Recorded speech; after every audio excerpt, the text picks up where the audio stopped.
Hello everyone, welcome to our YouTube channel keep it simple. आज यानी कि 11 नवंबर के हमारे स्टॉक्स इन न्यूज हैं जोमेटो और यस बैंक।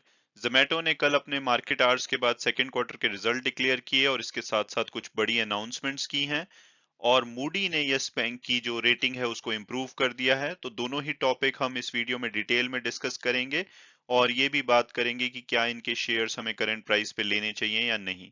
और आगे बढ़ने से पहले अगर आपने अभी तक चैनल को सब्सक्राइब नहीं किया तो प्लीज सब्सक्राइब करके हमें मोटिवेट कीजिए। तो सबसे पहले अगर हम बात करें जोमेटो की कि भाई जोमेटो करता क्या है, तो इसको 2010 में लॉन्च किया गया था। ये एक टेक्नोलॉजी प्लेटफॉर्म प्रोवाइड करता है जिससे कि इनके कस्टमर्स, रेस्टोरेंट पार्टनर और डिलीवरी पार्टनर आपस में कनेक्ट कर सकें।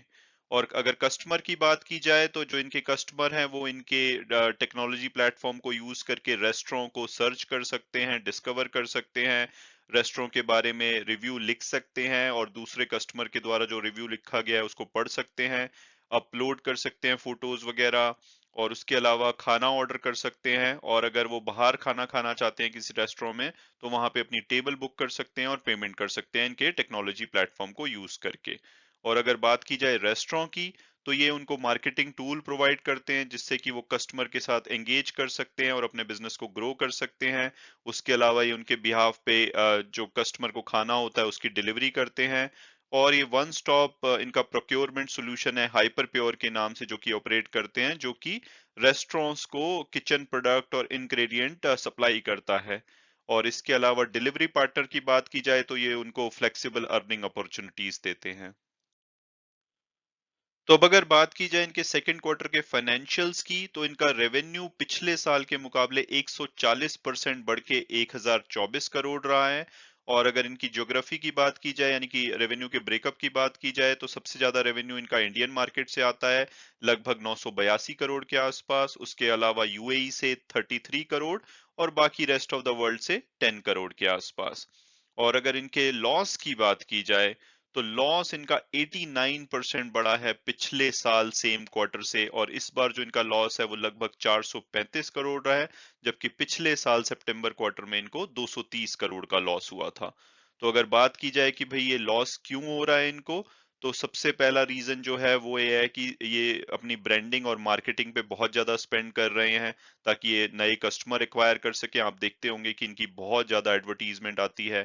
इसके अलावा ये काफी बड़ी इन्वेस्टमेंट कर रहे हैं जो कि जिससे कि इनका जो शेयर है स्मॉलर और एमर्जिंग ज्योग्राफीज में वहां पे बढ़ सके। और तीसरा जो रीजन है इनके लॉस बढ़ने का वो है कि इनकी डिलीवरी कॉस्ट बहुत ज्यादा बढ़ी है, क्योंकि एक तो अनप्रेडिक्टेबल वेदर की वजह से और दूसरा जो फ्यूल प्राइसेस बढ़े हैं उसकी वजह से इनकी डिलीवरी कॉस्ट बढ़ी है। तो अब अगर बात की जाए इनके फ्यूचर आउटलुक की, तो कंपनी ने कहा है कि आने वाले टाइम में तीन चीजों पे फोकस करेंगे।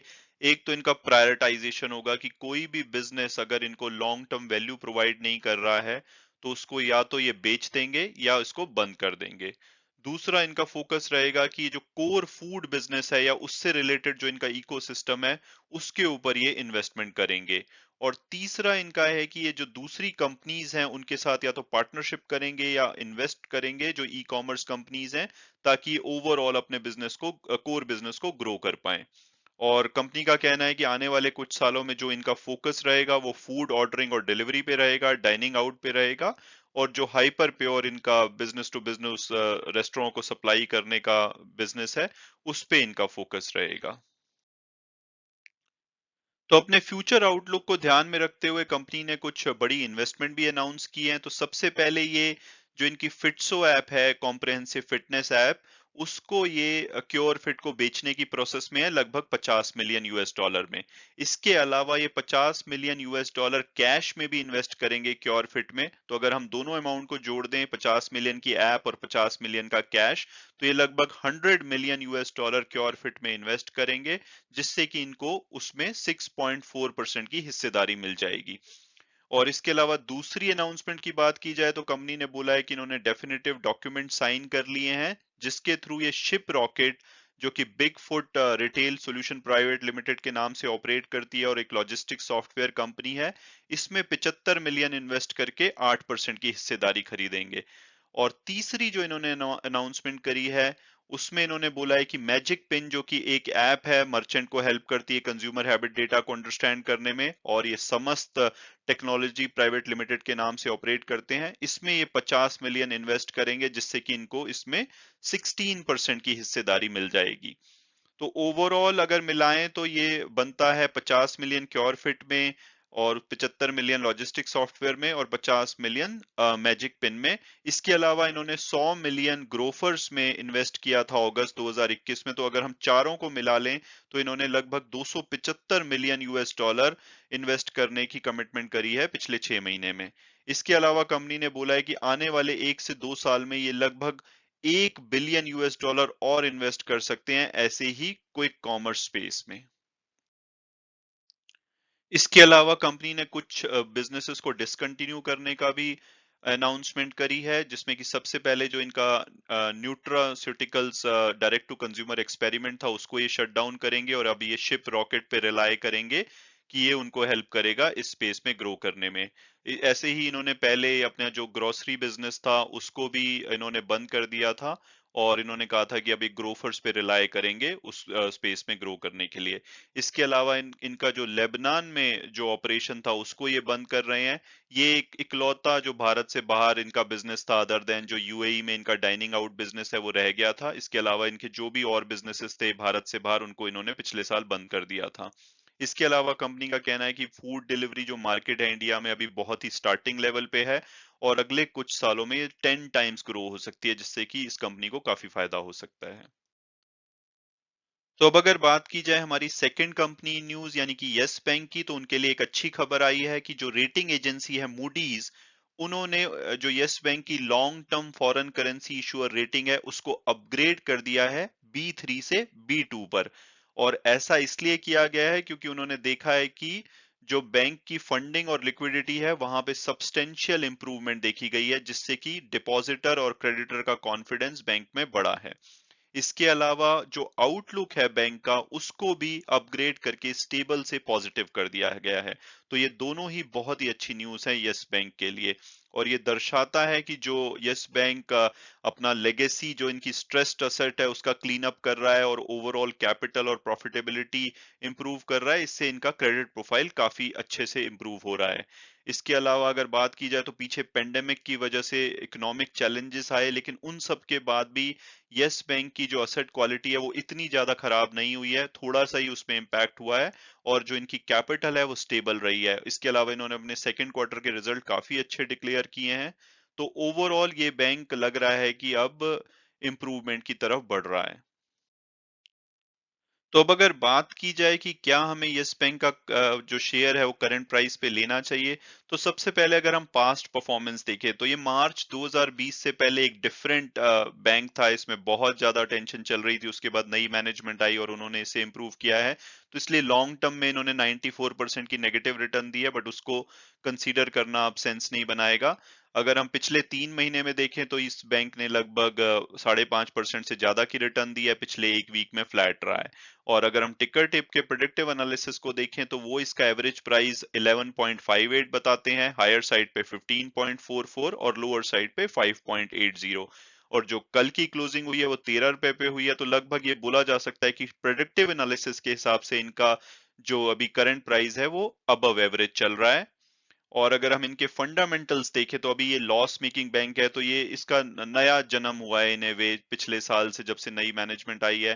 तो इस टाइम पे इनके फंडामेंटल्स को देख के कोई डिसीजन लेना सेंस नहीं बनाएगा। ये एक मिड कैप कंपनी है, लॉस मेकिंग कंपनी है। लेकिन अगर मेरी पर्सनल ओपिनियन पूछी जाए तो अगर आप थोड़ा सा आपका रिस्क एपेटाइट है और आप विश्वास करते हैं, जैसे कि बैंक के सेकंड क्वार्टर के रिजल्ट बहुत ही अच्छे आए हैं, और बैंक की लगातार जैसे रेटिंग भी अब इंप्रूव हो रही है, तो शॉर्ट टर्म में आज इसमें पॉजिटिव रिएक्शन देखा जा सकता है। और आने वाले टाइम में मुझे लगता है कि अगर सब चीजें ऐसी ही रही जैसे ये इंप्रूव कर रहा है, तो ये आपको लगभग 20 से 50% की रिटर्न भी दे सकता है। हालांकि एक रिस्की इन्वेस्टमेंट होगा। अगर आप बिल्कुल ही सेफ रहना चाहते हैं तो मैं कहूंगा कि आप HDFC bank, ICICI bank, Kotak या एक्सिस के साथ ही रहिए। लेकिन अगर आप रिस्क ले सकते हैं तो ये आपको 20 से 50% की रिटर्न दे सकता है। तो अब अगर हम वापस जोमेटो पे आएं और ये बात करें कि क्या करंट प्राइस पे इसका शेयर हमें लेना चाहिए, तो इसकी जो लिस्टिंग है वो जुलाई 2021 में हुई थी। इसका इशू प्राइस 76 था। इसकी बम्पर लिस्टिंग हुई थी लगभग 130 के आसपास, और उसके बाद ये 153 रुपए के आसपास का इसने हाई टच किया, और अभी जो लास्ट क्लोजिंग हुई है वो अराउंड 136 रुपीस के आसपास ये कल क्लोज हुआ है। तो अगर पास परफॉर्मेंस देखें तो पिछले एक वीक में इसने 6% की रिटर्न दी है। और 11 अक्टूबर को एक ब्रोकरेज हाउस फर्म है चॉइस इक्विटी ब्रोकिंग, उन्होंने एक रिपोर्ट पब्लिश करी थी और इसका टारगेट 175 दिया था। और अगर हम टिकर टेप के प्रिडिक्टिव एनालिसिस की बात करें तो वो भी इसका एवरेज प्राइस 175 देते हैं, हायर साइड पे 227 और लोअर साइड पे 93। जो कल की क्लोजिंग हुई है 136 रुपीस के आसपास, तो ये बोला जा सकता है कि अभी अपने एवरेज प्राइस से नीचे पे अवेलेबल है। और अगर हम इनके फंडामेंटल्स और पीयर्स एनालिसिस देखें तो एक्चुअली में न्यू एज कंपनी है, यहाँ पे फंडामेंटल्स और जो वैल्यूएशन है वो सेंस नहीं बनाता है ये, क्योंकि बहुत ही लॉस मेकिंग कंपनी है। अगर हम ट्रेडिशनल वे से इसको इवेल्युएट करेंगे तो इसमें डेफिनेटली इन्वेस्ट नहीं करना चाहिए, लेकिन ऐसी कंपनीज में फ्यूचर पोटेंशियल के बेसिस पे इन्वेस्ट किया जाता है। तो अगर आप उसमें बिलीव रखते हैं तो इसमें लगभग 30% की मार्केट एक्सपर्ट के हिसाब से अपसाइड दिखती है आने वाले 1 से 1.5 साल के बीच में। और अगर शॉर्ट टर्म की बात की जाए तो रिजल्ट काफी खराब है, लेकिन काफी जो आउटलुक है काफी पॉजिटिव है। आगे काफी बड़ी बड़ी इन्वेस्टमेंट की है और इन्वेस्टमेंट करने का प्लान है। तो शेयर मुझे नहीं पता कि आज किस डायरेक्शन में रिएक्ट करेगा, लेकिन अगर इसमें करेक्शन आती है और अगर आपको न्यू एज बिजनेस में बिलीव है तो आप इसमें इन्वेस्ट कर सकते हैं, क्योंकि अभी बिलो एवरेज प्राइस पे अवेलेबल है और यहाँ से लगभग 30% की रिटर्न आपको ये आने वाले टाइम में दे सकता है। और इसके अलावा अगर अर्निंग्स की बात की जाए तो आज भी 376 कंपनीज हैं जो कि अपने रिजल्ट डिक्लेयर करेंगी। इसमें अगर कुछ बड़े नाम की बात की जाए तो टाटा स्टील, उसके अलावा गोदरेज कंज्यूमर प्रोडक्ट्स, एनएमडीसी, जी एंटरटेनमेंट और कुछ दूसरी बड़ी कंपनियां आप इस पेज पे देख सकते हैं।